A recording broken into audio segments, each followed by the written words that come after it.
Hi dear friends, welcome back to our channel. இன்றைக்கி நம்ம குட்டீஸ்லேருந்து பெரியவங்க வரைக்குமே லைக் பண்ணி சாப்பிடக்கூடிய மசாலா பாஸ்தா எப்படி செய்யலான்னு பார்க்கலாம். வீடியோக்குள்ளே போகிறதுக்கு முன்னாடி நீங்கள் இன்னும் நம்ம சேனலை சப்ஸ்கிரைப் பண்ணலை அப்படின்னா சப்ஸ்கிரைப் பண்ணிக்கோங்க. பக்கத்தில் இருக்க பெல் ஐக்கானையும் கிளிக் பண்ணிவிட்டு ஆல் அப்படின்ற ஆப்ஷனையும் செலக்ட் பண்ணிக்கோங்க. அப்போ தான் நான் லேட்டஸ்ட்டாக அப்லோட் பண்ணுற எல்லா ரெசிபியுமே உங்களுக்கு நோட்டிஃபிகேஷனாக வரும். மசாலா பாஸ்தாவை பார்க்கும்போது எவ்வளோ எம்மியாக இருக்குல்ல, சாப்பிடும்போது அவ்வளோ டேஸ்டியாக இருக்குங்க. வீடியோக்குள்ளே போயிட்டு இந்த மசாலா பாஸ்தா எப்படி செய்யலான்னு பார்க்கலாம். வீடியோவை லாஸ்ட் வரைக்கும் ஸ்கிப் பண்ணாமல் பாருங்கள். இப்போ வாங்க வீடியோக்குள்ளே போகலாம். ஃபஸ்ட்டு பாஸ்தாவை வேக வச்சு எடுத்துக்கலாம். அதுக்காக ஒரு வாணலில் 1/2 லிட்டர் அளவுக்கு தண்ணி சேர்த்துட்டு 1 டேபிள் ஸ்பூன் அளவுக்கு எண்ணெய் சேர்த்துக்கோங்க. சேர்த்துட்டு ஸ்டவ் ஆன் பண்ணிவிட்டு இதில் 1/4 டேபிள் ஸ்பூன் அளவுக்கு உப்பு சேர்த்து தண்ணியை இந்த அளவுக்கு நல்லா கொதிக்க விட்டுடலாம். தண்ணி இந்த அளவுக்கு பபிள்ஸ் கொதிச்சு வந்ததுக்கு அப்புறமா இந்த தண்ணியில் 1/2 கப் அளவுக்கு பாஸ்தா சேர்த்துக்கலாம். நான் இன்றைக்கி 1/2 கப் அளவுக்கு பாஸ்தா எடுத்திருக்கேன். உங்களுக்கு விருப்பமான அளவு நீங்கள் பாஸ்தா எடுத்துக்கலாம். இப்போ அந்த பாஸ்தாவை நம்ம ஒரு 5 நிமிஷத்துக்கு வேக விட்டுடலாம். பாஸ்தாவை ஒரு 75% அளவுக்கு மட்டும் வேக வச்சுக்கோங்க. அப்போ தான் ஒன்றோட ஒன்று ஒட்டாமல் நல்லா உதிரியாக இருக்கும்.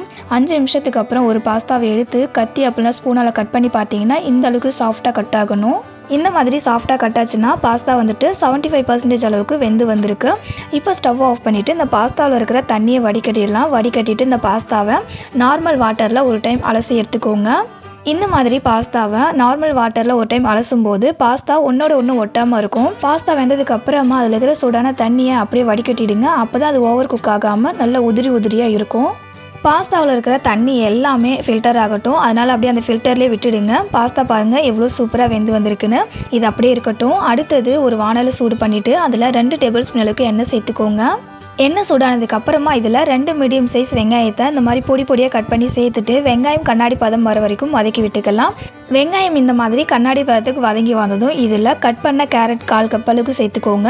அடுத்தது 1/4 கப் அளவுக்கு கட் பண்ண பீன்ஸ், 3 டேபிள் ஸ்பூன் அளவுக்கு பச்சை பட்டாணி, 2 டேபிள் ஸ்பூன் அளவுக்கு கேப்சிகம், 1/4 கப் அளவுக்கு கோஸ் சேர்த்துட்டு இதுக்கு தேவையான அளவுக்கு உப்பு சேர்த்துக்கலாம். நான் 1/2 டேபிள் ஸ்பூன் அளவுக்கு உப்பு சேர்த்துருக்கேன். உப்பு சேர்த்ததுக்கு அப்புறமா இந்த காய்கறி எல்லாமே பாதி அளவுக்கு வதங்கி வரணும். அதாவது ஒரு 50% அளவுக்கு வதங்கி வரணும். அது வரைக்கும் வதக்கி விட்டு வேக வச்சுக்கலாம். இதில் நான் சேர்த்துக்கிற காய்கறி மட்டும்தான் சேர்த்துக்கணுன்றது கிடையாது. உங்களுக்கு பிடிச்ச எந்த காய்கறியாக இருந்தாலும் சேர்த்துக்கலாம். காய்கறி எல்லாமே பாதி அளவுக்கு வதங்கி வந்ததும் 2 மீடியம் சைஸ் தக்காளியை அரைச்சி இந்த மாதிரி பேஸ்ட்டாக சேர்த்துக்கோங்க. அடுத்தது 2 டேபிள் ஸ்பூன் அளவுக்கு ரெட் சில்லி சாஸ் சேர்த்துட்டு தக்காளியோட பச்சை வாசனை போயிட்டு நல்லா திக்காகி வதங்கி வரும். அது வரைக்கும் வதக்கி விட்டுக்கோங்க.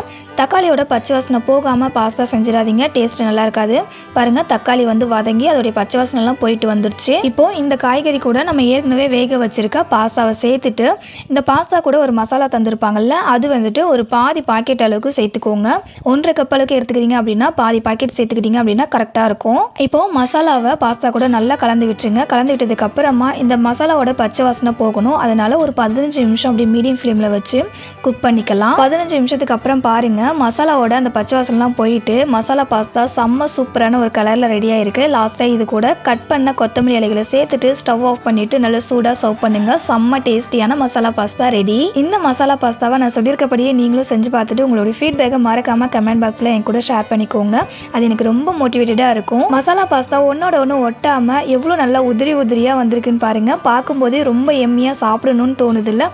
கண்டிப்பாக செஞ்சு பாருங்கள், ரொம்ப டேஸ்டியாக இருக்கும். பாஸ்தா அப்படின்னாலே நம்ம எல்லாருக்குமே பிடிச்சமான ஒரு ரெசிபி. அதையும் ஒரு ஸ்பெஷலான டேஸ்ட்டில் செஞ்சு கொடுத்தோம் அப்படின்னா ரொம்பவே என்ஜாய் பண்ணி சாப்பிடுவாங்க.